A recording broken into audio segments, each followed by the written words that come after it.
Praise the Lord. ஆண்டவராய் இயேசு கிறிஸ்துவின் நாமத்தினாலே அன்பின் வாழ்த்துதல். கர்த்தருடைய பிள்ளைகளே, இந்த காலை வேளையிலும் ஆண்டவருடைய சமூகத்தில் ஆண்டவரை நோக்கி பார்க்கிற உங்களுக்கும் எனக்கும் என் தேவன் நல்லவராய் இருந்து அவர் நன்மை செய்ய போதுமானவராய் இருக்கிறார். இந்த காலை நேரத்திலே கர்த்தருடைய சமூகத்தில் இருந்து நீங்கள் அவரோடு உறவாடி அவருடைய வார்த்தையை கேட்பதற்கு ஆவலாய் காத்து நிற்கிறீங்களா? தேவன் இன்றைக்கும் ஒரு அற்புதமான அழகான சத்தியத்தை உங்களுக்கும் எனக்கும் அவர் கற்றுத்தரப்போகிறார். அவருடைய வாக்குத்தத்தங்களை வாழ வைக்கிறது. அந்த வார்த்தை தான் எங்களை உருவாக்கினது. இந்த நாள் வரையும் எங்களை நடத்தி கொண்டிருக்கிறதும் அதே வார்த்தை. அந்த வார்த்தையினால் அவர் எங்களுக்கு பிழை போட்டுகிறார். அந்த வசனத்தை கேட்போமா? 29வது சங்கீதம் 11வது வசனம் சொல்கிறது, கர்த்தர் தமது ஜனத்திற்கு பலன் கொடுப்பார், கர்த்தர் தமது ஜனத்திற்கு சமாதானம் அருளி அவர்களை ஆசீர்வதிப்பார். தேவன் தம்முடைய மக்களுக்கு பலனை கொடுக்கிறவராய் இருக்கிறார். தமது ஜனத்திற்கு சமாதானத்தை அருளி அவர்களை ஆசீர்வதிக்கிறவராய் இருக்கிறார்.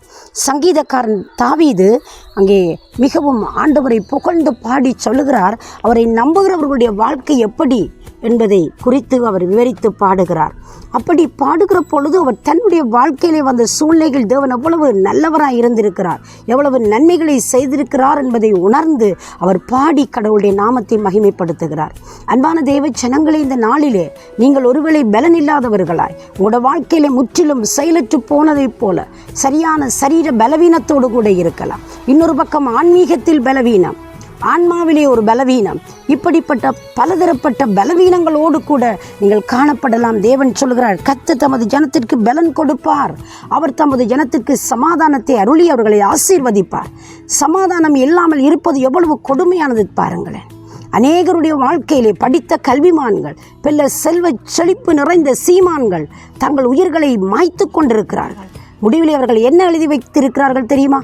என் வாழ்க்கையில் இனி வாழ இயலாது, இனி என்னால் வாழ முடியாது, என் வாழ்க்கையில் ஒரு நன்மையை என்னால் அனுபவிக்கவும் முடியாது, என் வாழ்க்கையை நான் முடித்துக் கொள்வது தான் நல்லது என்று சொல்லி நினைத்த அநேகருடைய வாழ்க்கையிலே நாங்கள் பார்க்கிற பொழுது, அன்பு பிள்ளைகளே, தேவன் இன்றைக்கு எனக்கும் உங்களுக்கும் ஒரு அற்புதத்தை செய்து அவர் கனம் பண்ண வல்லவராயிருக்கிறார். இந்த நல்ல நேரத்திலே ஒன்றை சிந்தனை செய்து கொள்ளுங்கள். தேவனுக்கு முடியாதென்று உலகத்தில் எந்த விடயமும் இல்லை. உங்களோட வாழ்க்கையின் எந்த நன்மையாயிருக்கலாம், எந்த தேவையாயிருக்கலாம், எந்த பிரச்சனையாயிருக்கலாம், அவைகள் நடுவில் ஒரு அற்புதத்தை செய்து உங்களுடைய பிள்ளைகளை தேவன் கனம் பண்ண அவர் வல்லமை உள்ள கடவுளாயிருக்கிறார். இந்த காலையில் அவரை நோக்கி பார்க்க எத்தனை பேர் ஆயத்தம் உள்ளவர்களாக இருக்கிறீர்கள்? அவரை நோக்கி பார்க்கிற முகங்கள் வெட்கமடைவதில்லையா? அவரை நோக்கி பார்த்தவன் ஒரு நாளும் கெட்டு போனதில்லை. அவரை நம்பி தன் வாழ்க்கை பயணத்தை ஆரம்பித்த எந்த மனிதனும் அவர் அங்கே சோர்வடைந்து போனதை சரித்திரத்தில் காண முடியவில்லை. எலியான்கிற ஒரு பக்தன் இருந்தான். அவன் மிகவும் அற்புதங்களை செய்து அதிசயங்களை செய்து வல்லமையை காரியங்களை நடப்பித்தவர். மிகவும் ஒரு துணிவானவரும் துணிச்சாலியாக செயல்பட்டவர். துணிச்சலோடு நடந்து கொண்ட மனிதனுக்கு ஒரு பயங்கரமான அச்சுறுத்தல் வந்தது. ஒரு பெண் அதுவும் அச்சுறுத்தல் கொடுத்தாள். இன்றைக்கு நீ இப்படி செய்திருக்கிறாயோ, நாளைக்கு உன் பிராணனை வாங்குகிறேன் பார், உன்னை கொலை செய்வேன் என்று சொல்லி ஒரு அச்சுறுத்தல் விடுத்தார், கொலை மிரட்டல் விடுத்தாள். அதை கேட்ட மனிதன் நடுங்கி போனான், திகைத்து போனான், பலனே இல்லை. அவன் நடந்து போய் ஒரு சூடச் செடிக்குள்ளே விழுந்து சொன்னான், ஆண்டவரே, என் பிதாக்களை பார்க்கல நான் நல்லவன் அல்ல, நான் சாக வேண்டும் என்று கோரியிருந்தான். என்னை ஆண்டவரே, நான் என்னை அழித்துக் கொள்ள விரும்புகிறேன், சாக வேண்டும் என்று சொல்லி கேட்டான்.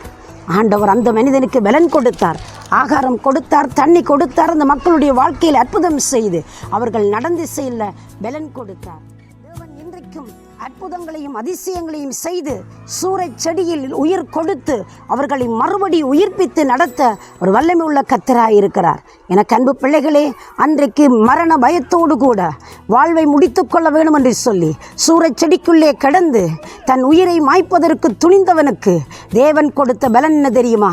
40 நாளளவும் அவர் கொடுத்த ஆகாரத்தோடு குடித்த தண்ணீரோடு அவன் பலன் கொண்டு நடந்து போய் தேவனுக்கென்று வைராக்கியமாய் காரியங்களை செய்தார். இன்றைக்கும் தேவனுடைய காரியங்களை செய்ய முடியலை. தேவனுக்கென்று ஒன்றையும் நான் என்னால் செய்ய முடியாமல் நான் மிகவும் தவித்து போய் தனித்திருக்கிறேன். என்னால் எதுவும் செய்ய இயலாது.